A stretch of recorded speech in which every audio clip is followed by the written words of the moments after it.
Hoje nós temos no Brasil uma média de 13 mulheres assassinadas ao dia. A Lei Maria da Penha não está funcionando. Antigamente, ele ficava preso por lesões corporais. Hoje, não.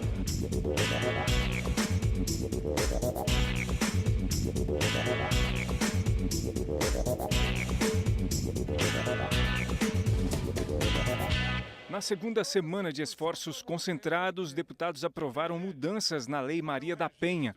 A meta é ampliar a proteção às mulheres vítimas de violência doméstica. Conforme o projeto, delegados e policiais poderão decretar medidas protetivas em casos de emergência. A regra valerá para municípios que não forem sedes de comarcas ou onde não houver delegacias disponíveis no momento da denúncia.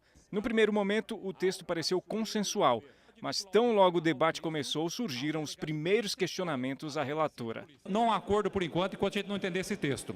A questão é o seguinte, foi substituída todas as expressões de delegacia de polícia, delegado de polícia por autoridade policial. Foi isso? Perfeito. Foi isso que em todo o texto. A autoridade o parágrafo policial, segundo. O que essa casa tem que fazer é criar mais um instrumento de proteção à mulher. Portanto, eu tenho assim, muito cuidado com o texto dessa lei e muitas preocupações com as suas mudanças.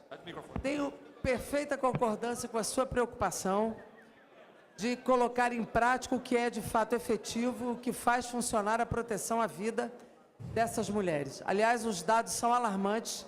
Apesar da Lei Maria da Penha já ter 1.200.000 processos em andamento, ter mudado o sistema de justiça no Brasil e já ter salvo mais de 300.000 vidas, a gente sabe que os dados são ainda muito assustadores e tem sido pauta diariamente para todo mundo ver.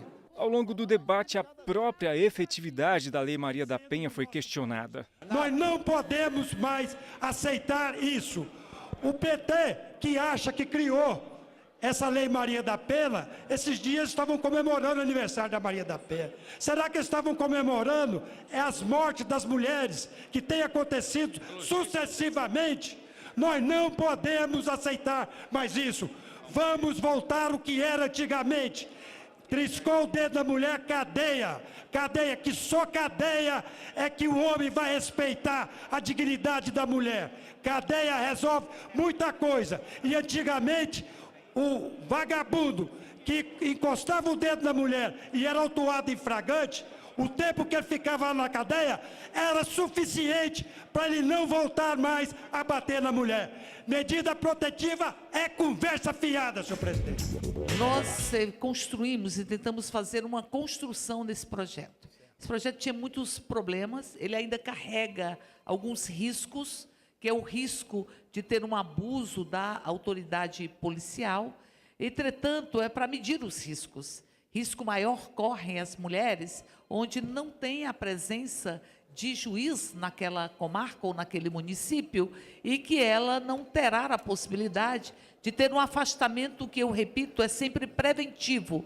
O afastamento do agressor do lar, ele é sempre preventivo. E em 24 horas terá que ter a validação do Poder Judiciário. Então, portanto, o ideal seria que nós tivéssemos varas de violência contra a mulher em todos os municípios, em todos os locais desse Brasil. Nós somos o 5º país do mundo em feminicídio. 5º país do mundo. E o feminicídio, há um feminicídio institucional, inclusive. E para além do feminicídio institucional, há o feminicídio simbólico. Porque se você nega a liberdade, a condição de sermos donas de nós mesmos, é um feminicídio simbólico. Ao celebrar os 12 anos da Lei Maria da Penha, que foi uma conquista do Brasil, e especialmente das mulheres, uma medida que esse parlamento ofertou para a proteção da mulher agredida, violentada, enfim, verifica-se que a lei por si só não produziu os resultados desejados. E é preciso, portanto, de outras medidas que possam dar efetividade à Lei Maria da Penha. Só que, além disso, a própria Lei Maria da Penha está a exigir alterações que a aperfeiçoem. A exemplo do que está sendo proposto aqui, que é a possibilidade do afastamento do agressor do lar de imediato. O que é que está sendo proposto hoje, senhor presidente?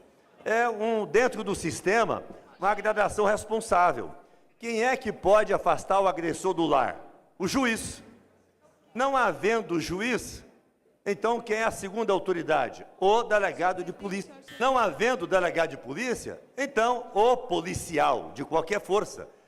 Estabelecendo dentro do sistema, portanto, uma hierarquização absolutamente responsável. O projeto de lei 6433 que estamos aqui a apreciar, ele é muito importante porque ele vem preencher brechas que se tornaram, na verdade, gargalos para cumprimento de medidas protetivas em relação às mulheres. Um dos fatos que é interessante, por exemplo, hoje nós temos no Brasil uma média de 13 mulheres assassinadas ao dia, simplesmente por serem mulheres, ou seja, pela sua condição realmente de gênero.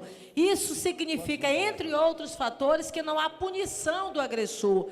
E também porque essa mulher não consegue chegar ao cumprimento, a uma ação emergencial da polícia.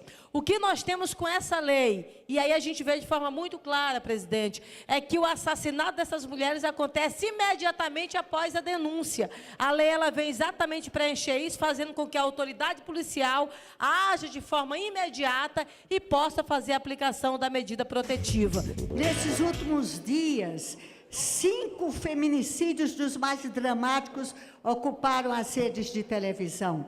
Foram mulheres que foram assassinadas, agredidas, violentadas em plenos espaços públicos e nada foi feito. Por isso que nós estamos discutindo aqui 2 questões que são desafiadoras para as mulheres, para esse parlamento. Em primeiro lugar, nós somos contrários à restrição do Liga 108 que o governo Temer está realizando, tirando recursos, tirando servidores e diminuindo o papel da Secretaria de Políticas para as Mulheres. E, em segundo lugar, nós devemos aprovar um projeto que garante para a mulher dos pequenos municípios, onde não tem delegacias, onde não tem cartórios judiciários, que possam ser atendidas pelos agentes da autoridade policial. Depois de muita negociação, foi aprovado um substitutivo e o texto enviado ao Senado.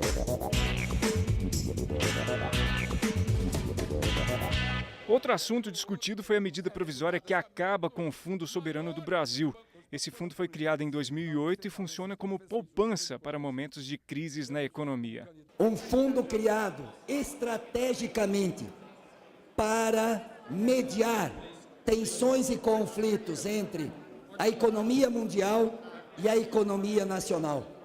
E tendo como pressuposto respostas a crises internacionais, respostas anticíclicas na política econômica nacional.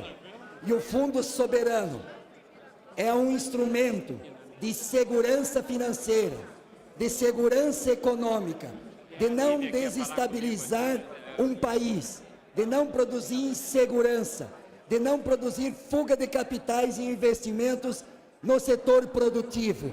Por isso, nossa bancada tem posição clara. Nós nos opomos a esta medida provisória. Nós nos opomos a esse desmonte dos fundos soberanos, da soberania nacional e de uma economia que possa responder, como na época o presidente Lula, na crise de 2008, 2009, da crise dos Estados Unidos, nós respondemos com mais crédito, nós respondemos com mais investimento, nós respondemos com mais Banco de Desenvolvimento Econômico e Social, mais Caixa Econômica, mais Banco do Brasil, induzindo a economia, induzindo a geração de oportunidade, induzindo a resposta à crise internacional. Fundo Soberano parece uma coisa importante, né? Mas, como tudo, foi mais uma matéria pífia. Foi mais um engodo na sociedade brasileira e não tivemos nada de bom nesse fundo soberano. Só despesa, só custos para o povo. O povo está cansado, gente, de criar esses fundos, essas instituições onerosas, custosas. Eu me lembro de outra criação do governo passado, que era o Banco do Povo, gastou-se milhões e milhões. Nesse caso, foi aportado alguns bilhões de reais. E para que serviu esse fundo soberano? Né? Para quê? Por isso que o governo propõe extinguir.